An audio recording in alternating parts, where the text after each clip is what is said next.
Ok, fíjense, este, eh, eh, mientras eso está pasando en Francia, ok, mientras en Francia estuvo Cantillon, pasó el testigo a los fisiócratas y del oficiócrata pasa a Turgot, ¿ok? Entonces, en Escocia hay unos personajes que se les llama los iluministas escoceses, ¿ok? Que fundamentalmente son individuos que teóricamente eran calvinistas, o sea, eran de religión calvinista, ¿ok? Pero en realidad eran más deístas que otra cosa, ¿no? Y yo creo que yo no lo expliqué, ¿no? Y eso es bueno explicarlo para que se entienda, ¿ok? Este, uno puede ser creyente, ¿ok? Y uno puede ser no creyente, pero en el medio hay toda una gama de cosas, ¿no? ¿Ok? Y una de las cosas es, por ejemplo, el agnóstico, ¿no? El agnóstico es un individuo que no está seguro de que Dios exista, ¿ok? Y por tanto, bueno, dice, bueno, tal vez existe, pero yo no lo sé, ¿no? ¿Ok? Porque eh, no se siente completamente seguro de esa situación, ¿no? ¿Ok? Obviamente hay unos que radicalmente dicen que Dios no existe, ¿ok? Esos son los que podríamos decir que son ateos, ¿ok? Pero hay un grupito que se les llama deístas, ¿no? Que son individuos que creen que de verdad Dios existe, ¿ok? Que Dios fue el creador del universo, ¿ok? Pero también creen que una vez que Dios actuó y creó el universo, se alejó y más nunca participó de nada, ¿no? ¿Ok? Entonces, esos son los deístas, ¿ok? Y los iluministas, con la excepción de David Hume, que al parecer era agnóstico, ¿ok? Son realmente deístas, ¿no? ¿Ok? O sea que Adam Smith fue deísta, no fue calvinista puro, ¿ok? Como mucha gente dice, ¿ok? Y en esa misma tónica estaban Gerson Carmichael, Francis Hutcheson, el maestro de Smith y de Hume, ¿ok? Y estaba también otro alumno de Smith y de, ¿cómo se llama? De Hutcheson, que es David Ferguson, ¿ok? Que no está ahí, ¿ok? Esos son los iluministas escoceses. ¿Qué tienen en común ellos? Ellos creen en la mano invisible, ¿no? ¿Y qué es la famosa mano invisible? La mano invisible no es el equilibrio del mercado, ¿ok? La mano invisible es un fenómeno que ocurre en el mercado por el cual lo que uno planifica no se da tal y como uno lo planificó, sino que se da como efecto de la participación conjunta de todas las personas que actúan en el mercado. ¿Ok? Por lo cual ahí ocurre algo que nadie esperaba, ¿ok? Y que llamamos mano invisible, ¿no? Y bueno, y para que no les quede duda, ¿ok? Yo voy a tomar la riqueza de las naciones, ¿ok? Y voy a leer el único párrafo en el cual él habla de la mano invisible, ¿ok?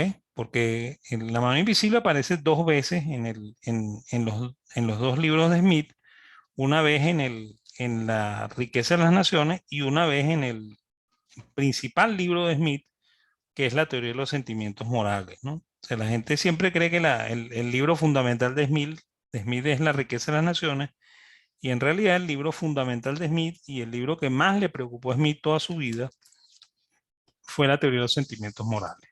¿Ok? Entonces, bueno, ¿qué dice, qué dice Smith? Al preferir dedicarse a la actividad nacional más que a la extranjera, él, y estamos hablando del empresario, ¿ok? Solo persigue su propia seguridad. ¿Ok? Y al orientar esa actividad de manera de producir un máximo valor, él busca solo su propio beneficio. ¿Ok? Y aquí tengo que añadir una cosa más, ¿no? En algunas traducciones se dice, él, él, él, él busca su propio beneficio de una manera egoísta, ¿no? ¿Ok? En realidad, el propio beneficio no es egoísmo, ¿ok? Y la palabra que usa Smith para decir propio beneficio no es propio beneficio, sino es self-love, ¿ok? O sea, él dice por amor propio, ¿ok? no dice su propio beneficio. ¿Ok?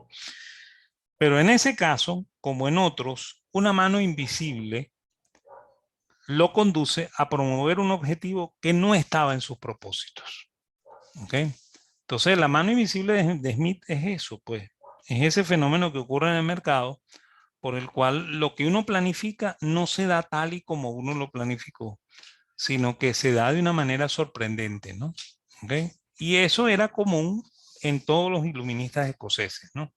Pero con muchísima más insistencia en Hume, Smith y Ferguson. ¿Ok? O sea, los tres creían en la mano invisible, bueno, pues como si eso fuese santa palabra, ¿no? ¿Ok?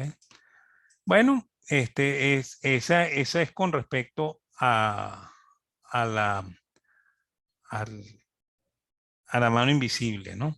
Ahora, Smith nace en 1723, muere en 1790, por lo que ven, vivió bastante, ¿ok? Nunca se casó, ¿ok? Siempre vivió con su madre, ¿ok? Y cuando su madre muere, al poco rato muere él, ¿ok? O sea que técnicamente él vivía para su madre, pues, ¿ok? De hecho, era un huérfano, ¿ok? O sea, cuando la mamá está embarazada, el papá muere, ¿ok? Por lo cual él nunca conoció a su padre. Su padre se llamaba Adam Smith, ¿ok? El padrino de Adam Smith también se llamaba Adam Smith, ¿ok? Por lo cual era el nombre más común en Escocia, ¿ok? En su momento. O sea, era un nombre común y corriente de un individuo común y corriente, ¿ok? Ese individuo escribió un libro interesantísimo que se llama La teoría de los sentimientos morales, ¿ok? En el cual dice que las personas actúan por complacencia, ¿ok? Así como aquí dice que actúan por self-love, ¿ok? La teoría de los sentimientos morales dice que actúa por complacencia, ¿no? Eso durante algún tiempo creó un conflicto porque la gente decía que o Smith es esquizofrénico o piensa de dos cosas distintas, ¿no? Self-love es complacencia, ¿ok? Tan sencillo como eso. ¿Ok? El libro La teoría de los sentimientos morales es el libro más importante para Smith.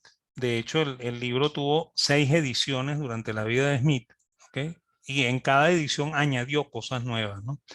El libro de La riqueza de las naciones tuvo una sola edición en 1776, después de eso se reeditó, ¿ok?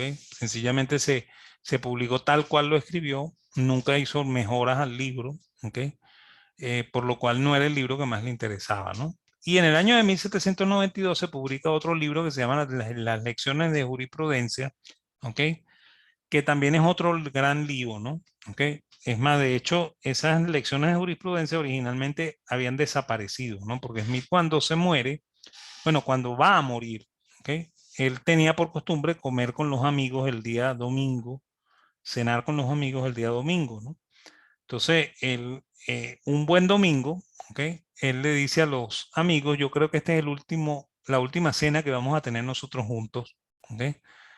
Él anticipaba su muerte y bueno, el lunes siguiente le solicitó a unos alumnos que parece que apreciaba con bastante insistencia que lo acompañaran a la casa y él procedió junto con los alumnos a quemar todos los documentos que quedaban, se quemaron todas las cartas de Smith, ¿ok? Se quemaron los apuntes de la teoría, las lecciones de la jurisprudencia. Y cuando por fin muere Smith, muere el día jueves, ¿ok? O sea, 4 días después de que había anticipado su muerte.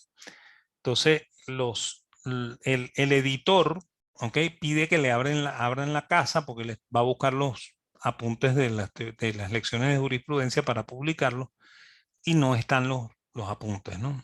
Entonces, este editor no se quedó tranquilo porque él había hecho muchísimo dinero con la teoría de los sentimientos morales y también con la riqueza de las naciones. Entonces, él le pidió a los alumnos que le prestaran los apuntes de Smith y en función de los apuntes de Smith, él construyó el libro que se llama Lecciones de Jurisprudencia. ¿Ok? O sea, este es otro libro póstumo. ¿Ok? Eh, hay que tener mucho cuidado con los libros póstumos porque son peligrosos. ¿Ok? Es más, de hecho, las lecciones de jurisprudencia contradicen mucho la riqueza de las naciones y contradicen los sentimientos morales. Por eso que le digo, es peligroso meterse con libros póstumos, ¿no? ¿Ok? Bueno, ¿qué temas toca Smith, no? Smith toca el tema de la división del trabajo. Para Smith eso es fundamental, ¿ok? Este, eh, Dice que hay tres tipos de valor, ¿ok? El, el, el valor trabajo, ¿ok? Que era el valor de costo, ¿ok? El, el valor de uso y el valor de cambio, ¿no? Y él le asigna primacía al valor trabajo, ¿ok? Ojo que el valor trabajo no es un invento de Smith, ¿ok? El valor trabajo es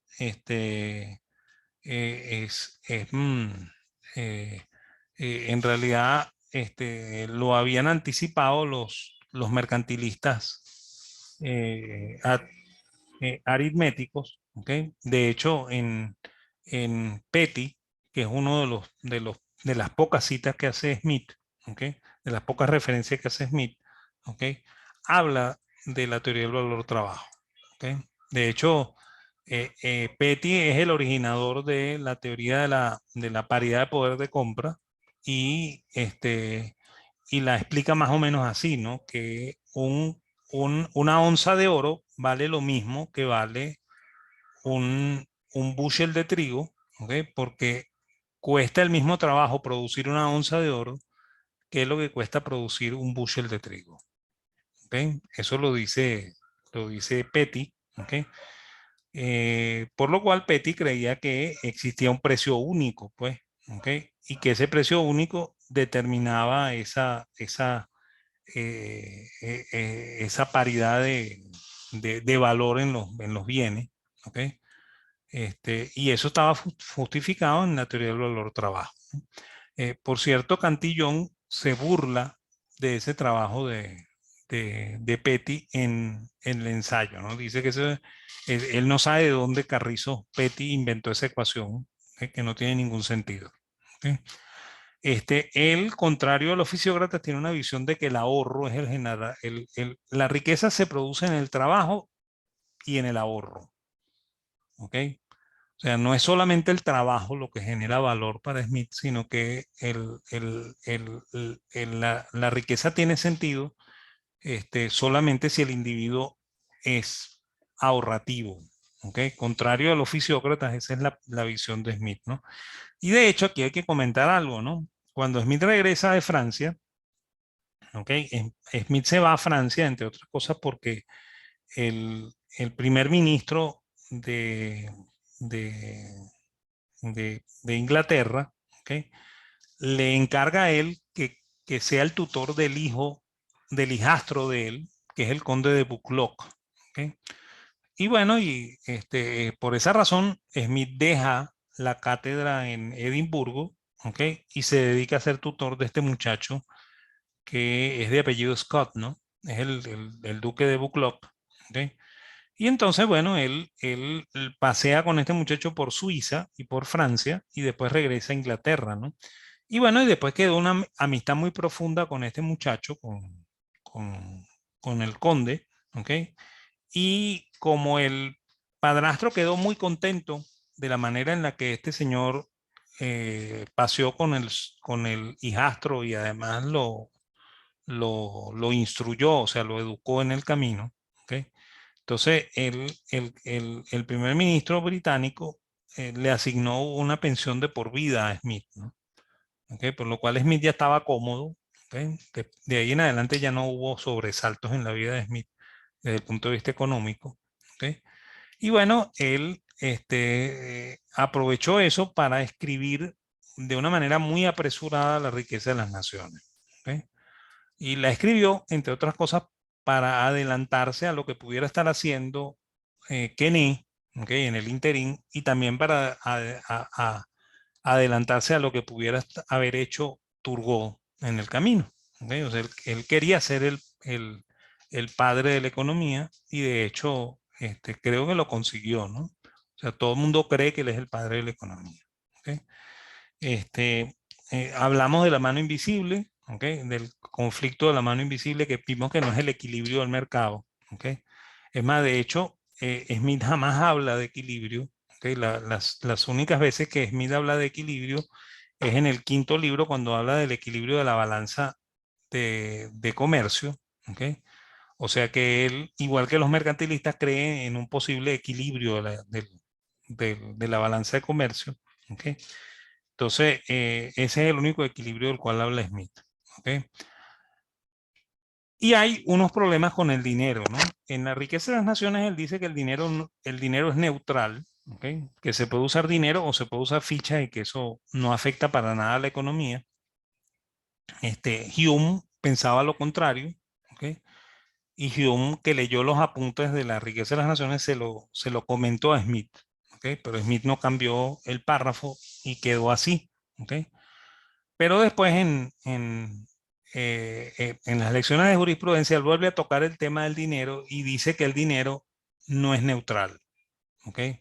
O sea, se contradice en las lecciones de jurisprudencia con respecto al origen y causa de la naturaleza de las naciones, ¿no? O sea que ahí hay contradicción, ¿ok? Se fijan porque les digo que los libros póstumos suelen ser complicados, ¿ok?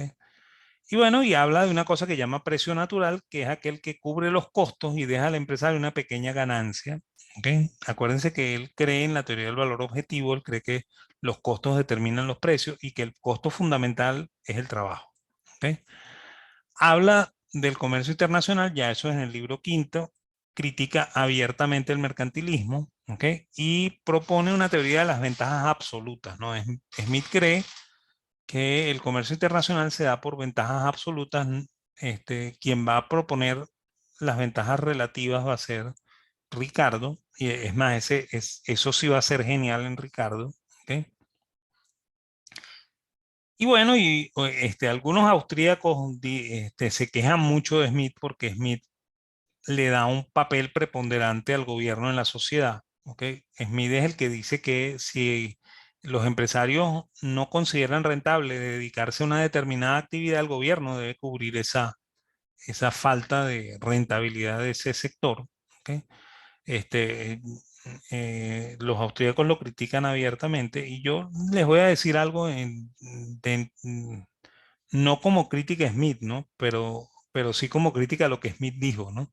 Este, si eso no es rentable, es porque no hace falta. ¿Ok? Entonces no debería de hacerlo ni el gobierno ni el sector privado y se acabó. ¿Ok? Y lo que sí hay que decir con Smith es que Smith tiene un optimismo increíble, ¿no? Smith creía que la economía nunca iba a dar ningún retroceso. O sea, Smith jamás se planteó la posibilidad de un ciclo económico. ¿Ok? Y creía que de aquí en adelante lo que venía era crecimiento y crecimiento y crecimiento sin retroceso. ¿Ok? O sea, de hecho, la visión que Smith tiene es una visión profundamente optimista. ¿Ok? Ok, y bueno, yo voy a parar con 6. ¿Ok? Voy a hablar de 6 y con el paro y seguiremos después de Semana Santa con los preaustríacos, ¿no? ¿Ok? Fíjense, C, que es como se debería decir Jean-Baptiste C, ¿ok? Nace en 1767 y muere en 1832. Siempre se insistió en ser discípulo de Smith, ¿ok? Ser seguidor de Smith, ¿ok? Sin embargo, Dupont en una ocasión le escribió un panfleto en el cual él le dice, tú tienes que reconocer que en realidad tú no eres discípulo de Smith, sino que eres discípulo de los fisiócratas y de Turgot, ¿ok? Porque tú representas la economía francesa, no la economía británica, ¿ok? Y miren, que Dupont ahí tenía razón. ¿Ok? Este, eh, este hombre escribe un tratado de economía política en el año 1804, que quizás es uno de los tratados más brillantes de economía política. ¿Ok? Este, la primera edición es de 1804. ¿Ok? Y él es hijo de un empresario. ¿Ok? Su familia originalmente se dedicaba a la producción de telas en Lyon, ¿ok? Ahí es donde nace C, ¿ok? Y después, bueno, las vicisitudes de la revolución, ¿ok? lo hacen que se convierta en miembro del directorio. Él va a ser uno de los tipos a los cuales Napoleón lo derroca, ¿ok? Y se instala primero como cónsul y después como emperador, ¿ok?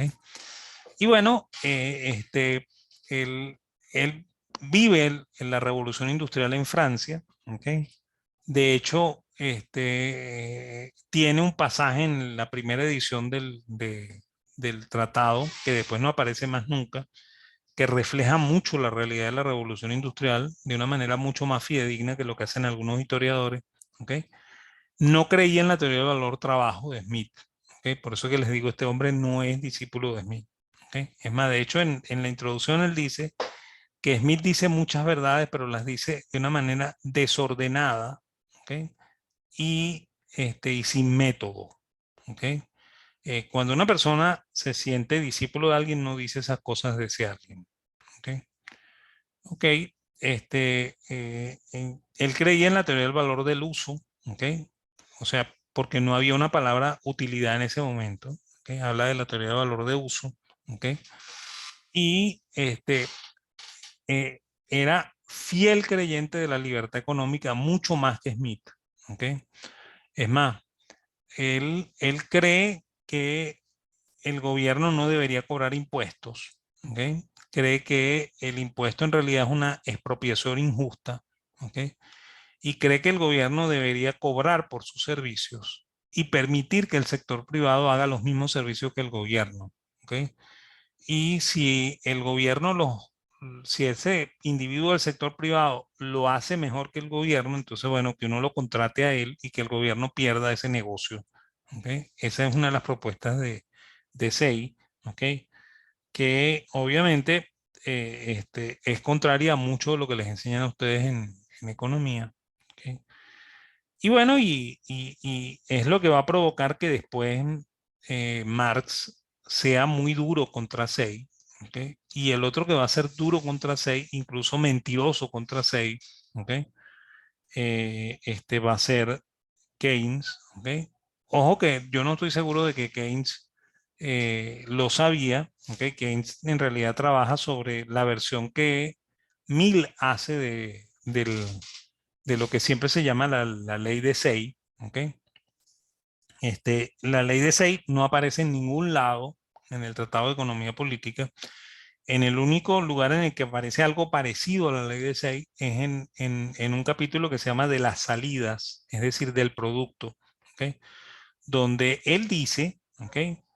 Que el, el- la única manera de demandar es ofreciendo, ¿ok? Es lo único que dice Say en el tratado, ¿ok? O sea, la única manera de que un individuo pueda demandar en la economía es que ofrezca algo, ¿ok? Y tiene perfecta razón, ¿no? Porque si ustedes son los productores de un determinado producto, cuando lo venden, tienen capacidad de demanda, ¿no? ¿Ok? Ojo, no es que el que ustedes vendan el producto genera la demanda del producto, sino que el que ustedes vendan el producto genera la capacidad de demanda en ustedes de otros productos. ¿Ok? Eso es lo que dice Say en ese capítulo que se llama de las salidas. ¿Ok?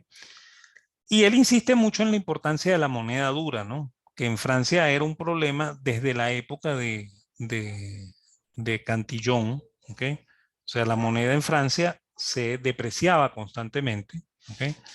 Es más, Francia vivió en varias ocasiones lo que nosotros vivimos y que llamamos hiperinflación, ¿no? Sin que el índice de precios llegara a ser 50% intermensual, como dice Kagan, ¿ok? Porque lo que vivía Francia era múltiples sistemas de precios, pues, ¿ok? O sea, cuando se presentaba este fenómeno de los múltiples sistemas de precios, los comerciantes lo que decían era, no, no, no, yo no me acepto, no le acepto que usted me pague con esos billetes, porque esos billetes no valen nada, ¿no? A mí me paga con monedas de plata, ¿ok? O de oro, porque esas son las que yo quiero, ¿ok?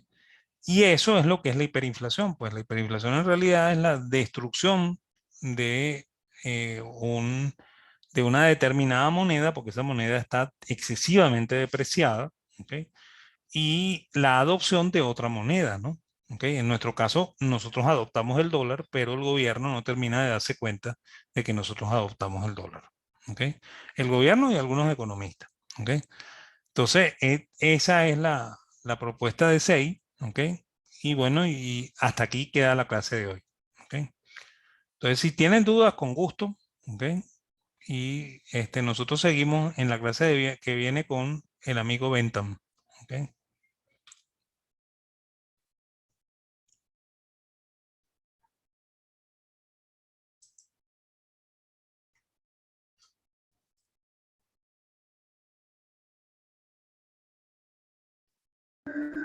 Bueno, creo que no hay dudas, así que muchas gracias, profesor. Tenga feliz noche. Ok, igual para ti. Mu- Muchas Buenas gracias, noches. profesor. Muy Ok, buena clase, de verdad. ok, bueno, gracias, gracias. Ok. Bueno, espero que no los haya fastidiado mucho. Ok. Y nos vemos después de Semana Santa. Pues el jueves después de Semana Santa damos nuestra siguiente clase, ok, con la que vamos a terminar con los clásicos y vamos a meternos con el marginalismo, que es donde nace la escuela austríaca, pues. Ok. Perfecto, profesor. Gracias. Feliz noche. Bueno, igual que les vaya bonito. Gracias, profesor. Ok, que pasen una buena, feliz semana, una buena y feliz Semana Santa. Ok. Y, Igualmente. y bueno, ok. Nos vemos, que les vaya muy bien. Gracias por estar aquí. Ok. En un rato monto los videos y les mando la dirección donde están, ok, para que los puedan ver si les interesa. Ok. Y yo no sé si yo mandé la presentación, ¿no? Si no la mando, ok, creo que no la mandé. La mando de una vez, No, aunque no he terminado de dar la clase, ¿no? Ok. Vale, ok, que les vaya bonito, ok. Y hasta luego, pues.